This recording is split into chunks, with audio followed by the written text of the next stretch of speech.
আমি আবু সাইদ হব মা, আমি আবু সাইদ হব মা।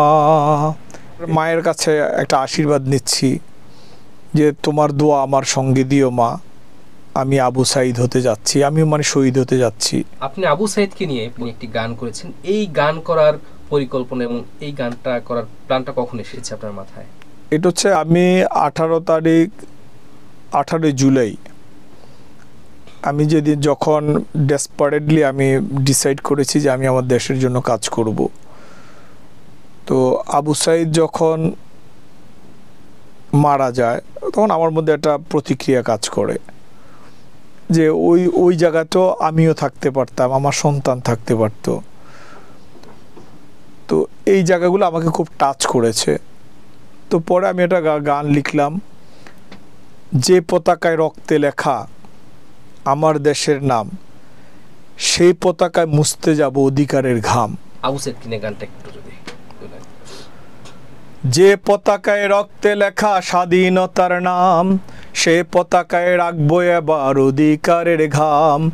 আমার অধিকার আমি কবু ছাড়বো না, ছাড়বো না, প্রয়োজনে জীবন দেব, জোর জুলুম আর মানব না। আমি আবু সাইদ হব মা, আমি আবু সাইদ হব মা। এই ছিল টোটালি মেসেজটা আবু সাইদের, যে 30 লক্ষ শহীদের বিনিময়ে আমাদের এই দেশটা স্বাধীন হয়েছে, আমার এই পতাকা পেয়েছি। তো এখন এখানেও যদি অধিকার নিয়ে আবার খুন হইতে হয়, রক্ত দিতে হয়, তো এই দেশটা তো আসলে আমি চাই না এইরকম। তো এরপরে ধরেন মায়ের কাছে একটা আশীর্বাদ নিচ্ছি যে তোমার দোয়া আমার সঙ্গে দিও মা, আমি আবু সাইদ হতে যাচ্ছি, আমি মানে শহীদ হতে যাচ্ছি। তো এই টাইপের একটা কমন থট থেকে আমার এই গানটার করার পরিকল্পনা।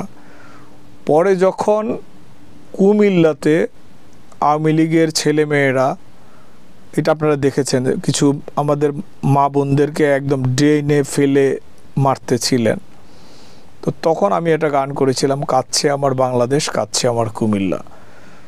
এই গানটা করার পর এখানে কিছু কথা ছিল একটু উল্টাপাল্টা টাইপের, যেমন যারা ক্ষমতার লোভে যারা গুলি করছো, একদিন হয়তো এই বাংলার জমিনে তোমাদের বিচার খুব তাড়াতাড়ি হবে, এটা হয়তো আল্লাহ কবুল করেছেন।